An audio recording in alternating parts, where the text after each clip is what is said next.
93.5 red FM पे एक कहानी ऐसी भी, प्रवीण के साथ। एक कहानी ऐसी भी कि आज की कहानी 3 साल पहले आंध्र प्रदेश में घटी घटना पर आधारित है। मिस्टर अय्यर जिस घर में रहते थे वहां 3 कमरे थे। एक में उनका बेटा और बहू रहते, एक में वो, और एक कमरा मिसेस संगीता अय्यर की मौत के बाद हमेशा के लिए बंद कर दिया गया था। आज 21 साल के बाद जरूरत के कारण इस कमरे को खोला गया था।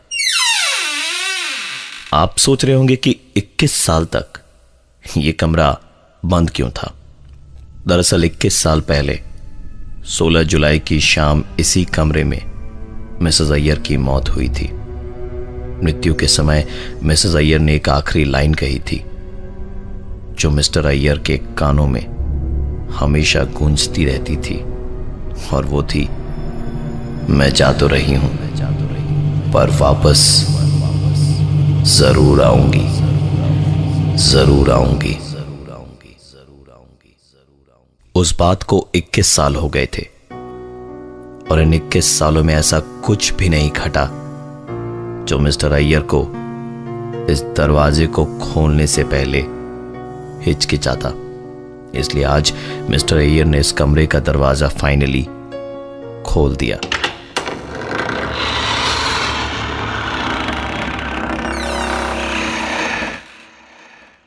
कमरे में सब वैसे का वैसे ही पड़ा था।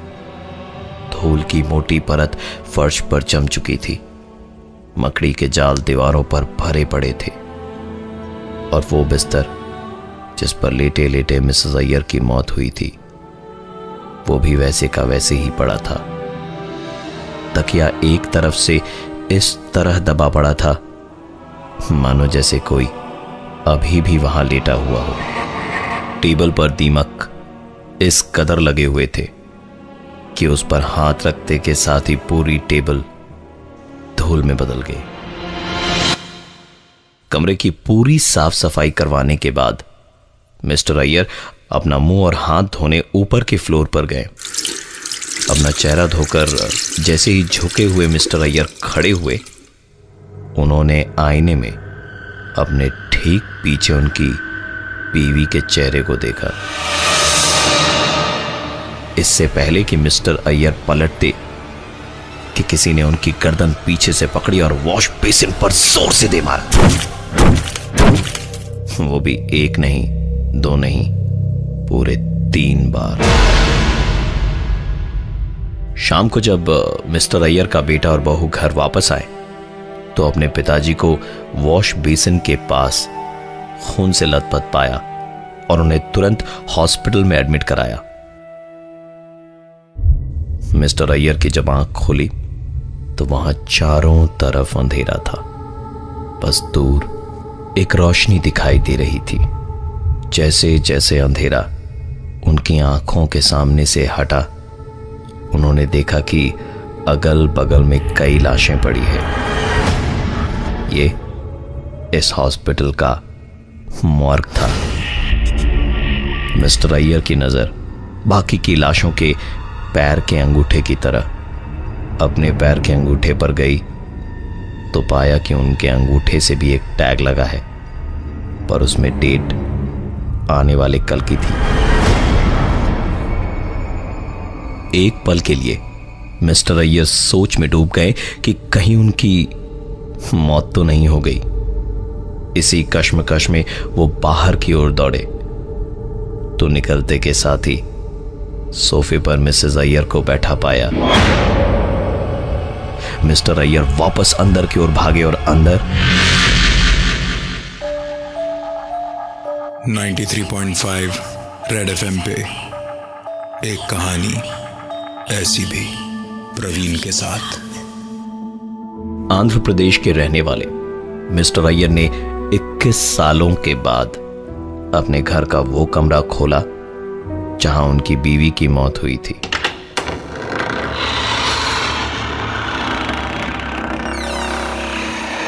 और उनकी बीवी के आखिरी कुछ शब्द थे, मैं जा तो रही हूं, पर वापस जरूर आऊंगी, जरूर आऊंगी। इस कमरे को खोलने के बाद एक ऐसा हादसा हुआ जिसने मिस्टर अय्यर को सीधा हॉस्पिटल पहुंचा दिया। आंख खुलने पर खुद को मुर्दा घर में देख वो बाहर भागे तो सोफे पर उनकी बीवी को बैठा देख वो वापस मुर्दा घर में घुसे और वहां स्ट्रेचर पर बैठी अपनी बीवी को देख मिस्टर अय्यर वहीं बेहोश हो गए। इस बार जब उन्हें होश आया तो सामने था उनका बेटा और बहू, जो उनसे पूछ रहे थे कि वो आईसीयू वार्ड छोड़कर जनरल वार्ड में क्या कर रहे थे।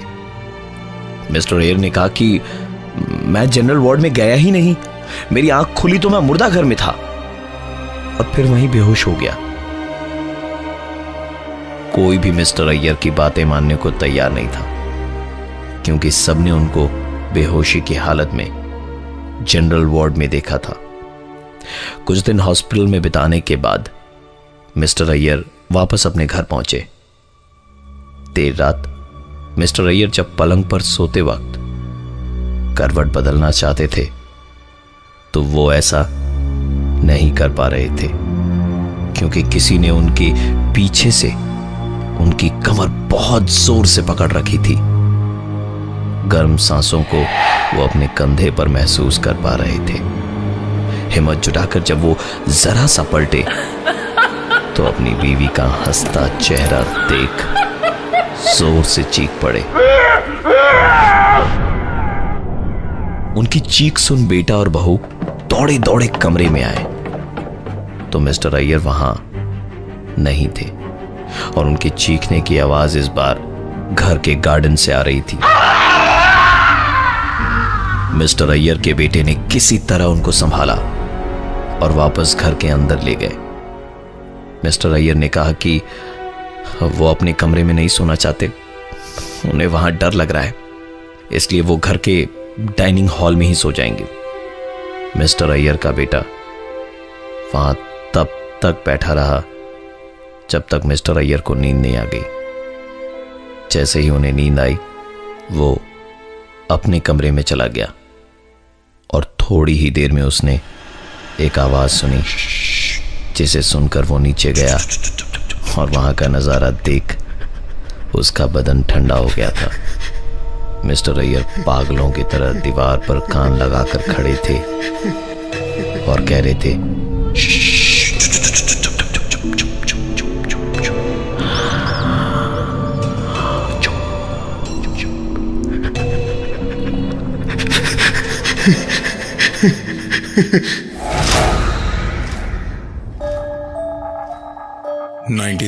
.5 रेड एफएम पे एक कहानी ऐसी भी, प्रवीण के साथ।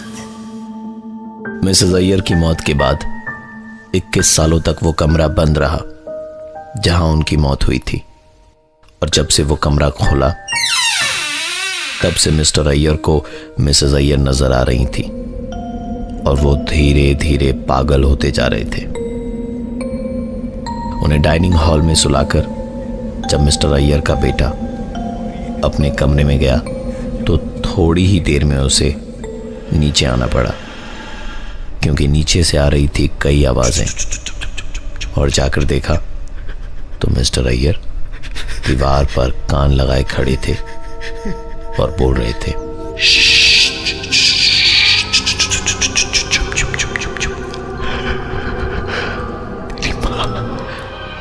दीवार के उस तरफ कुछ बोल रही है,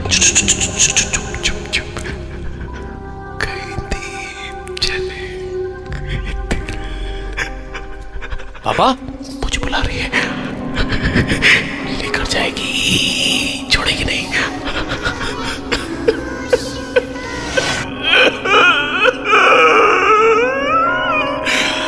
तेरी कौन सी है पापा?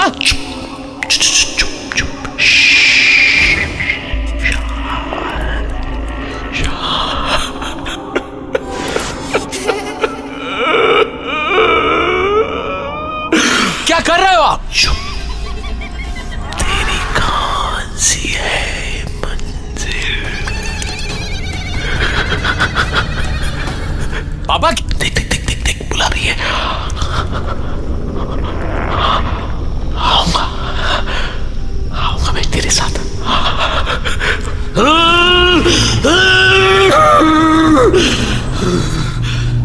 पापा क्या कर रहे हो आप? क्या हुआ? दिन ब दिन इस तरह की हरकतें मिस्टर अय्यर की बढ़ती जा रही थी। एक दिन जब उनका बेटा काम से लौटा तो देखा कि कमरे में पिताजी अपनी ही तस्वीर दीवार पर लगा रहे थे। बेटे ने पूछा, यह क्या कर रहे हो? तो मिस्टर अय्यर ने कहा, तेरी मां मुझे ले जाएगी, सिर्फ माला खरीद के लगा देना। फोटो मैंने लगा दी है।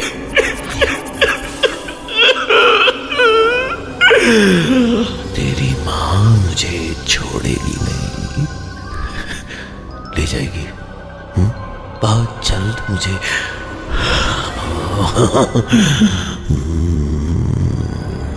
ले जाएगी। पिताजी की यह हालत बेटे से देखी नहीं गई। उसने शहर के बड़े से बड़े साइकियाट्रिस्ट को दिखाया, पर किसी के पास भी मिस्टर अय्यर की बीमारी का इलाज नहीं था। सबका कहना एक ही था कि मिस्टर अय्यर को आराम की सख्त जरूरत है। और इस तरह धीरे धीरे नींद की गोलियां उनका सहारा बन गई। रविवार का दिन था जब मिस्टर अय्यर का बेटा और बहू दौड़े दौड़े अपने कमरे से बाहर आए। उनके पिताजी के कमरे से आती हुई आवाजों को सुनकर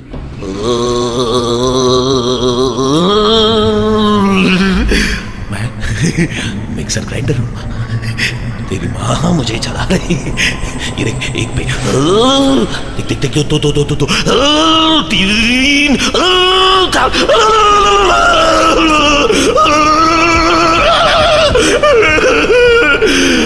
तेरे पीछे तेरी मुझे मारने आ रही है।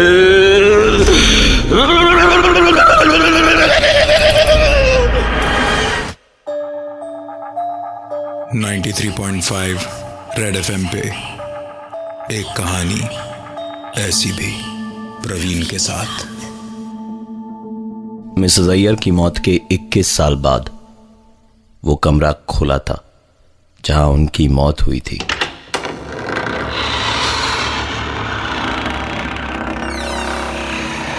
मिसेस अय्यर के आखिरी शब्द थे, मैं जा तो रही हूं पर वापस जरूर आऊंगी। जब से ये कमरा खुला है, मिस्टर अय्यर की जिंदगी और साथ ही उनके बेटे और बहू की भी उथल पुथल हो गई है। बड़े से बड़े साइकियाट्रिस्ट के पास मिस्टर अय्यर के पागलपन का इलाज नहीं था। उन्हें दिन रात 24 घंटे खुली आंखों के सामने मिसेस अय्यर दिखाई देती। शनिवार की सुबह जब 10 बजे तक मिस्टर अय्यर ने कमरे का दरवाजा नहीं खोला तो उनके बेटे ने दरवाजा खटखटाना शुरू किया। काफी देर तक जब उन्होंने दरवाजा नहीं खोला तो दरवाजे को तोड़ना पड़ा। दरवाजा खोला तो मिस्टर अय्यर पंखे से लटकने की तैयारी में थे। बेटे ने चिल्लाते हुए कहा, पापा क्या कर रहे हो आप?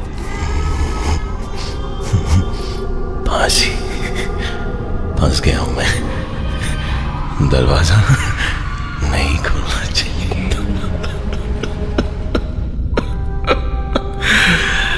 तेरी मां मुझे ले जाएगी, छोड़ेगी नहीं, फांसी।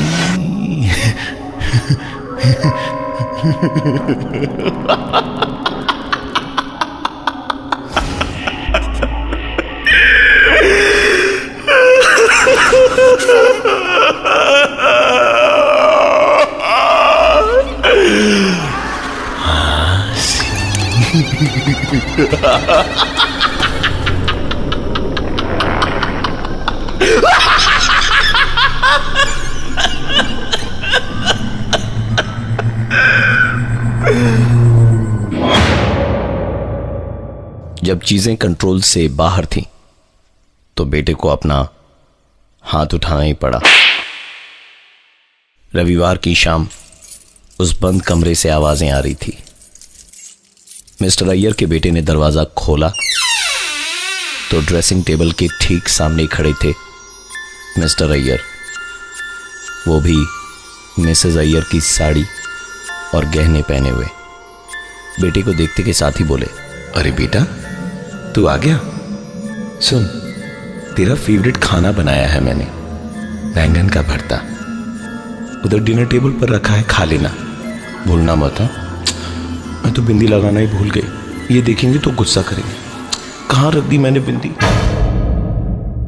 एक वो दिन था और एक आज का। मिस्टर अय्यर की जगह इस घर में नहीं, अब मेंटल असाइलम में है और उनकी जिंदगी का राज उनके बेटे और बहू दोनों के सामने आया जब वो मेंटल असाइलम में गए थे उनसे मिलने के लिए। तेरी मां ने कहा था कि वो जा रही है, पर वापस जरूर आएगी। आ गई है वो। मैंने उसे मार के दिखा दिया था कि उसने सुसाइड किया। मैंने जैसे उसे तड़पा तड़पा के मारा, वो अब मुझे तड़पा के मार रही है। नहीं खोलना चाहिए था दरवाजा।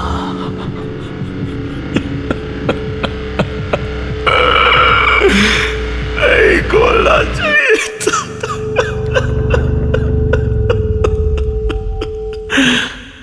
कैसे हो बेटा? मैं हूं प्रवीण और ये थी आज की एक कहानी ऐसी भी। 93.5 रेड एफएम पे एक कहानी ऐसी भी, प्रवीण के साथ। दोबारा सुनने के लिए विजिट करिए हमारा YouTube channel 935 red TV. 93.5 red FM, बजाते रहो।